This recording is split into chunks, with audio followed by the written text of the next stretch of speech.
Perkenalkan, nama saya Rahmadani Azahra. Di sini saya akan menjelaskan tentang analisis CPM atau proyek pembuka gerai kopi lokal kita.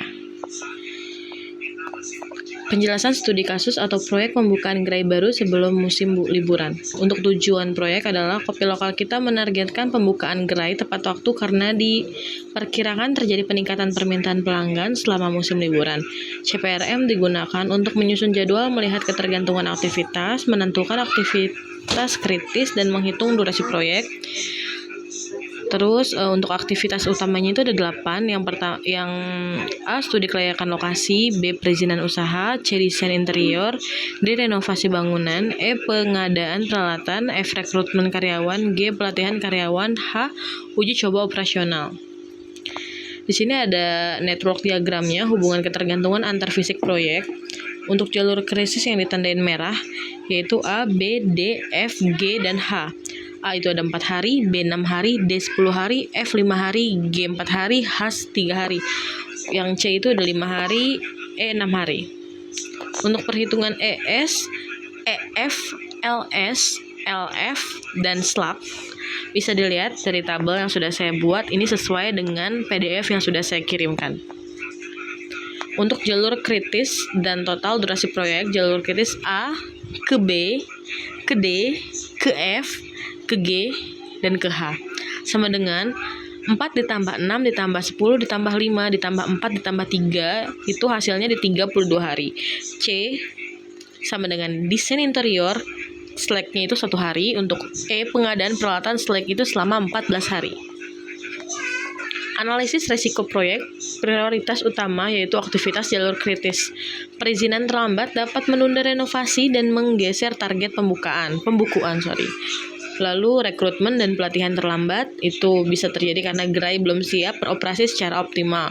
Lalu ada renovasi melebihi jadwal, berdampak pada rekrutmen, pelatihan, dan uji coba. Lalu ada pengadaan peralatan terlambat, itu dapat mengganggu pelaksanaan uji coba operasional. Lalu ada strategi percepatan proyek. Strategi ini dari 32 hari menjadi 29 hari. Jadi diringkas ya teman-teman. Target pencepatannya itu di 32 hari, lebih cepat kurang lebih 3 atau 4 hari menjadi 29 hari. Untuk skenario-nya itu jika D dipangkas 10 sama dengan 7 hari, durasi proyek secara skenario menjadi 29 hari. Pilihan utama crashing pada D, renovasi bangunan berdasarkan 10 hari dan merupakan aktivitas kritis terpanjang. Caranya, pertama, menambah tenaga kerja. Yang kedua, tambah shift atau jam kerja. Yang ketiga, peralatan tambahan. Yang keempat, material lebih awal. Yang kelima, koordinasi kontraktor lebih intensif. Lalu ada rekomendasi kepada manajemen. Fokus monitoring pada jalur kritis A, B, D, F, G, dan H. Lalu melakukan monitoring harian untuk renovasi bangunan, mempertimbangkan crashing jika target harus 29 hari yang tercapai. Manfaatkan slack C dan E untuk pengaturan sumber daya.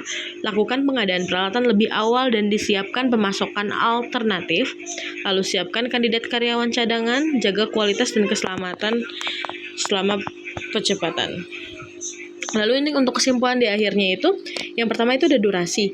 Proyek dapat diselesaikan secara normal dalam 2 hari. Itu dalam kondisi normal. Yang kedua itu ada jalur kritis. Itu ada A, B, D, F, G, dan H. Keterlambatan aktivitas kritis dapat menunda keseluruhan proyek. Jadi kita harus benar-benar memantau jalur kritis. Terus yang ketiga itu ada percepatan.